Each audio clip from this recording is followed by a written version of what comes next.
Okay, guys, today we're moving into Chapter 2, Basic Chemistry. Now, we need to start with talking about matter and energy. So, if you have looked in your textbook, you'll see this is a pretty short section. So, it's really just to introduce it, and then we really expand and explain more on it later in this chapter. So, matter. Now, matter is anything that occupies space and has mass. That means that it has weight. Now, weight is the relationship of mass and gravity here on Earth, but we're going to stick with just mass. Now, energy is defined as the ability to do work. We have four different types that we'll talk about: chemical, electrical, mechanical, and radiant. You can read about those in your book.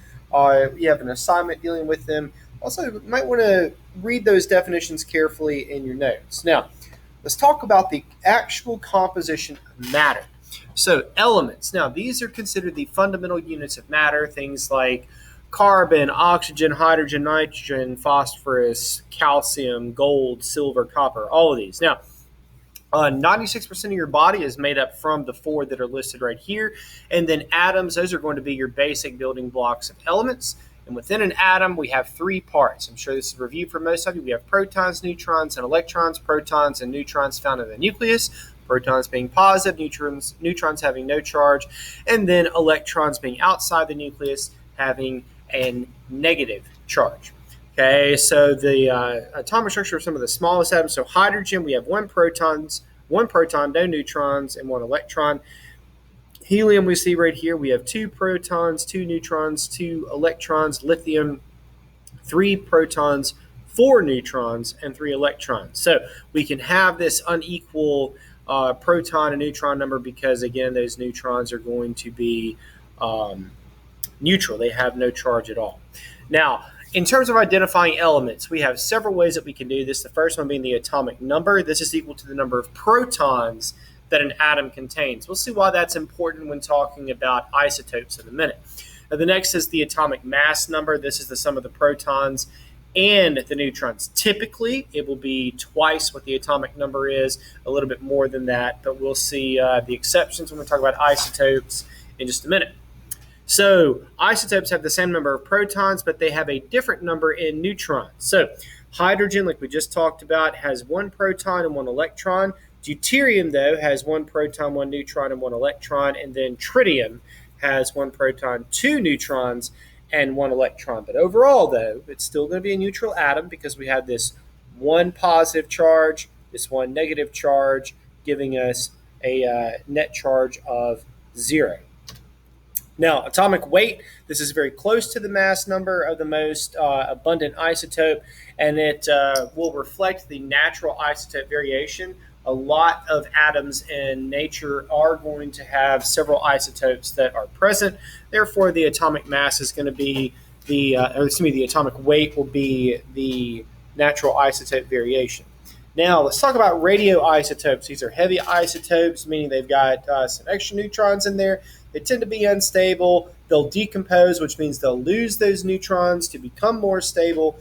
And we say that these are radioactive. So if any of you have remember talking about Chernobyl in history or the nuclear bomb, these were radioisotopes. So uranium-235 and all of those. Those were atoms that had extra neutrons added to them. At the time when all that was done, it was very difficult to do that. It's still very difficult to this day, and also very dangerous. So when we talk about molecules and compounds, now molecules when we have two or more like atoms combined chemically. Okay, so sodium we see right here, and chlorine, it's gas. So sodium is a silvery metal, chlorine is a yellow gas. Those are going to be molecules. We take all those, put them together.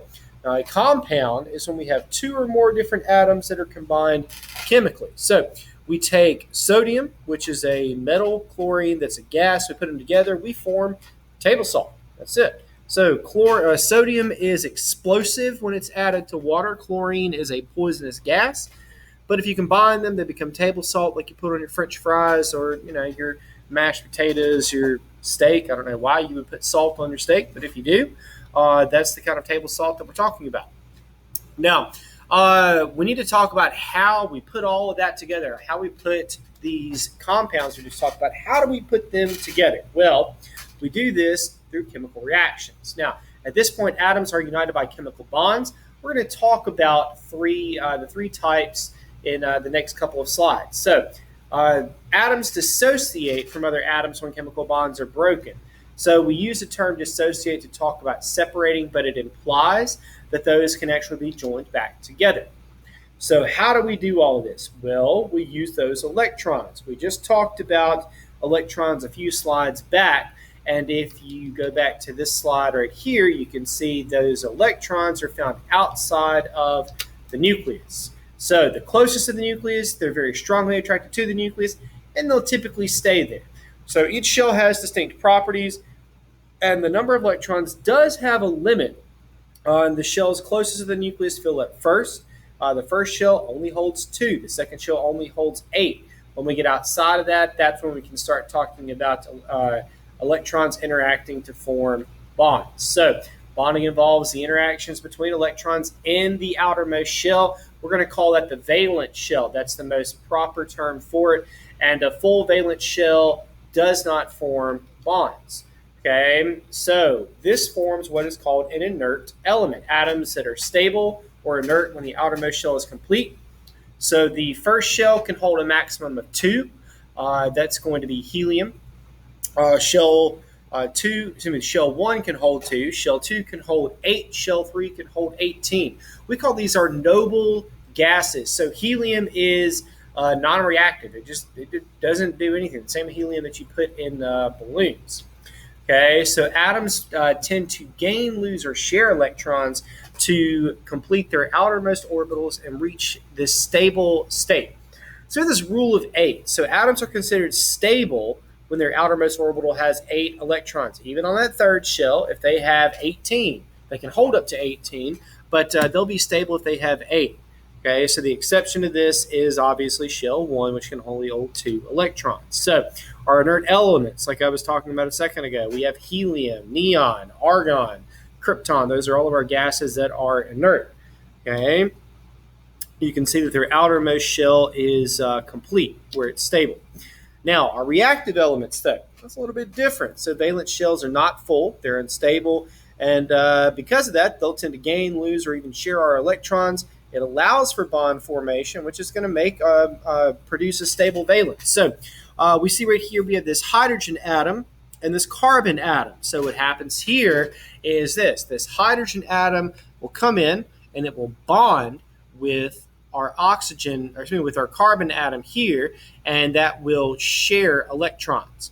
Okay, we'll talk about what kind of bond that is in a minute. So oxygen we see has 6 electrons, and sodium only has 1. We'll talk about how all of these will help to form different types of bonds. Now, let's start with ionic bonds. Ionic bonds are formed in what we commonly call salts, and they form when electrons are completely transferred from one atom to another. So they can literally give them up or they can take them. Now, when that happens, we form what's called an ion or a charged particle. So anions are negative, cations are positive, and they will either donate or accept electrons. Okay, so this sodium atom that we just talked about, it's got a single electron out here. So what it does when it gets close to chlorine is it gives that one up and donates it to chlorine. So that way sodium becomes positively charged because we lost one electron. Chlorine becomes negatively charged because we now have an extra electron over here. Now, 2 things I want to talk about. Okay, so the first thing is this charge that is produced, this positive charge and this negative charge, is going to allow for an attraction to each other. The second thing is this. Let's think about it simplistically. Is it going to be easier for sodium to take 7 electrons from chlorine or to give this one away? Okay, and vice versa. Is it going to be easier for chlorine to give 7 electrons away or try to take 1? Okay, and in this case, it's always going to follow the rule of the lesser number. It's easier to give 1 away than take 7, or to take 1 instead of giving 7 away. Okay, so figure 2.6 goes through step by step of how this works out. You can review that in your book.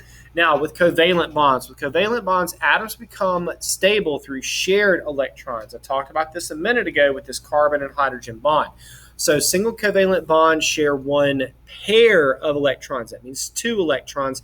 And double covalent bonds share 2 pairs or 4 electrons. Okay, so these two hydrogen atoms come together, they share their electrons, and they become hydrogen gas. Now, hydrogen gas is incredibly flammable.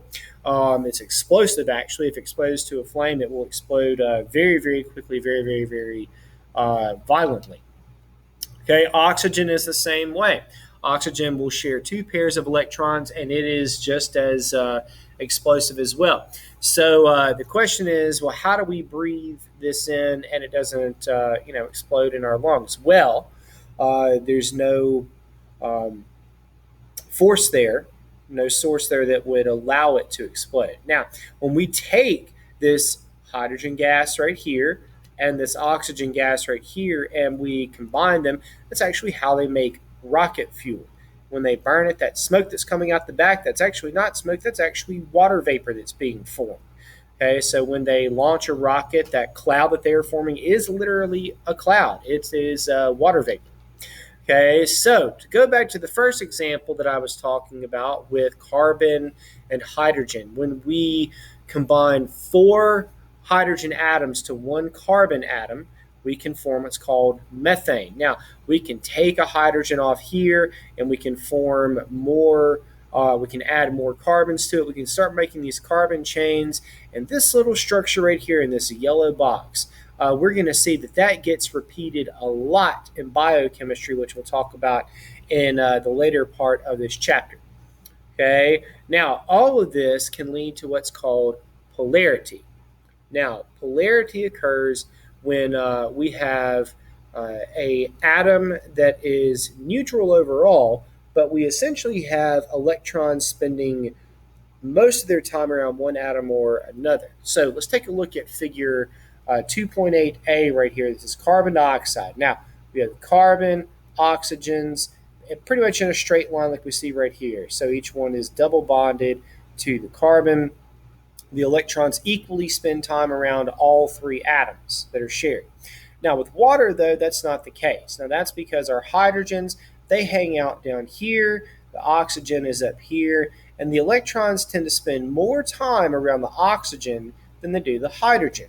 Because of this, we have a region that is slightly negative, a region that's slightly positive, but overall remains neutral. Okay.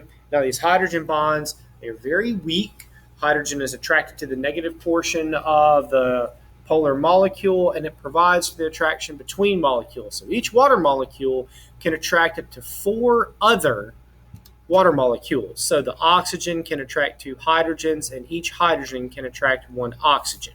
Okay, so it gives very light and mass insects the ability to walk on water, and also creates surface tension as well. Okay, so lastly, let's talk about our patterns of chemical reactions. Now, we have what are called, when we talk about chemical reactions, we're talking about a reorganization of chemical bonds. Okay, so let's start with a synthesis reaction. Now, in a synthesis reaction, we take 2 separate parts, in this case A and B, and we combine them to form AB. So atoms or molecules combined, energy is absorbed for bond formation. So we are storing energy here. Now, the opposite of this would be decomposition, which is where we have AB becoming A plus B. Okay, so molecules broken down, chemical energy is released. This is what happens in our stomachs with whatever food that we have just eaten.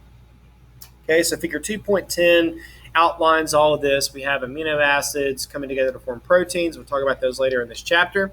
Glycogen being broken down to glucose molecules. We'll talk about this later in our last lesson as well. Okay, but most importantly, I want to talk about the exchange reaction. Now, you may often see this referred to as reorganization. So with an exchange reaction, we are taking parts of one molecule and combining it with another part of a different molecule. Okay, so it involves both synthesis and decomposition. So in this case, we have AB plus C gives us AC plus B. So we've exchanged B and C in the reaction. Okay, so we can see this in figure 2.10c, where we have glucose plus adenosine triphosphate. We click one of these phosphate groups off, and it becomes glucose phosphate. And this is how we release energy within our cells. Okay, guys, I know it was a long lesson, but if you have any questions, concerns, post them in the comments below. Send them in an email to mr.tucker.schs@gmail.com.